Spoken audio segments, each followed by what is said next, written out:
past 10 years, she's been going to the doctor, psychologist. Nobody can help her. So then he started thinking, well, maybe this is something spiritual, you know. So he researched the teams, and he saw that we were really the only ones could that could possibly help. So I called him up, you know, and one thing that I read from the case request is when I'm reading these case requests, I am trying to get my mind wrapped around what kind of people they are. If their whole lifestyle changes all of a sudden without no reason, then we might have a problem. Why? Because the demonic likes to isolate you. They want to isolate you, and then they can have their way. Well, one thing I saw, him and her was always a traveling couple. They always liked to travel. But when they moved into his father-in-law's house, things changed. She started having her medical problems, and then she was being isolated. She didn't want to come out of the house. She was going into a deep depression. All of this, he didn't understand why. So the more you look into it, I started asking some questions. You know, that was one red flag. You know, that both their lifestyles changed just all of a sudden. And when I'm dealing with married couples, you know, if these married couples start fighting for no reason, you know, I mean, at each other's throat. Well, one thing with the demonic is that they like to try to divide what God put together, and that's another red flag too. So I was going over her medical symptoms. One thing that caught me off guard was the thrush of the mouth. And I asked her questions. Has she had chemotherapy? Anything like that, you know, anything intrusive. Very, very harsh treatment. And no. So there is no medical reason why she would have this of the mouth. So something sparked me to ask about his father, which will be her father-in-law. And what was odd is that her medical symptoms is exactly the same and in the exact same order as his. So I started getting deeper into how she viewed her father-in-law. Well, her father-in-law was her father figure. And what happened is that when he passed away, she took it really, really, really, really hard. And then they moved into his house. And now she's having these so-called medical problems. So there's a prayer that we always give to our clients that we know that we're dealing with a demonic case. And this prayer, I have them to say out loud at least once a day. And what this does is, number one, if they are oppressed, if there's something attached to them, they will have some kind of negative reaction to it. Either they'll get sick, a certain outburst of anger, sometimes they may faint, or they can be reading it and all the letters all of a sudden just get jumbled up and they can't say another word. That happened in this case. She started reading it and she couldn't finish it. So her husband finished it, right? So he called me the very next day. He said, Leon, I'm a man. Let's go ahead and put that out there right now. I said, okay, you know, I believe you. You know, you're a former Navy SEAL. You know, but he said after he read that prayer, he said, Leon, I've never been so scared where I got chilled to the bone until last night. After I finished that prayer, something evil entered that room and scared me so bad to where I couldn't move. I'm like, okay, cool. So this is what I was looking for, you know. So we made a time to come down there, and we went over her whole life, you know. But there's one thing that caught me off guard, not off guard, but sparked my attention, and that showed me how it entered, how it gained permission to her. See, these things will will latch onto you and wait for years and years and years in hibernation until you're the most vulnerable, mentally, spiritually, and physically. And then that's when they decide to attack. And that's what happened. When she was 19, her aunt died, and she was really, really close to her aunt. So after her aunt died, she's riding down the road in her car, and all of a sudden, on the passenger side, seat, her aunt appeared to her, and they just started talking. Well, that wasn't her aunt. That was a demon, and it come in the form, in the guise of her aunt, and it gained permission to her just by the interaction, her talking to it.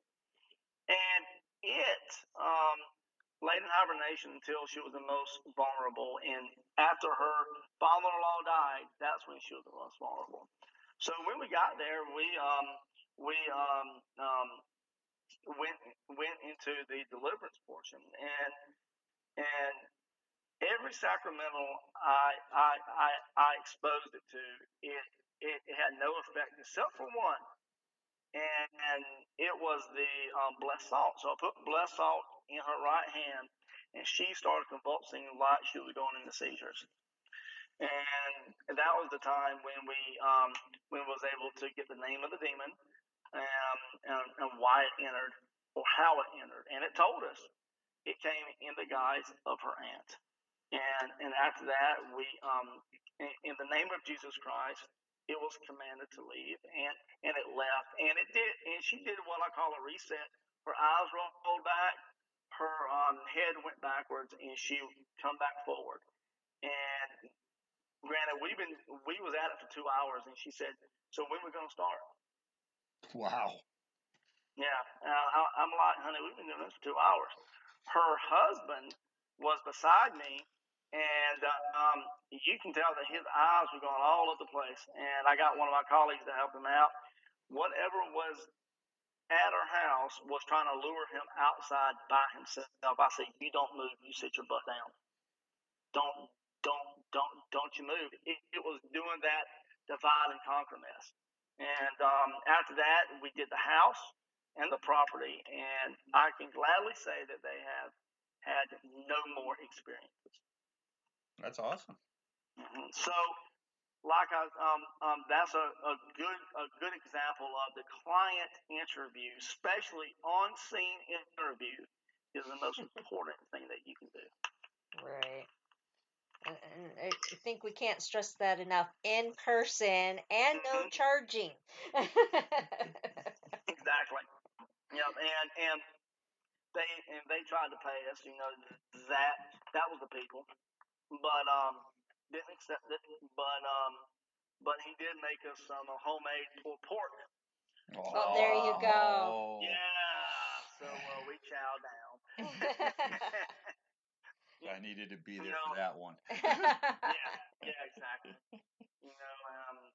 But it's this field, the demonology field, for me is very fulfilling, especially when you get those cases where the clients are willing to do what you need them to do, and if they do that, then we have a good success rate. Not a 100%. Let's don't go that far, But I don't guarantee nothing, But we will stick it out with them until the bitter end. Right. Exactly. Yep.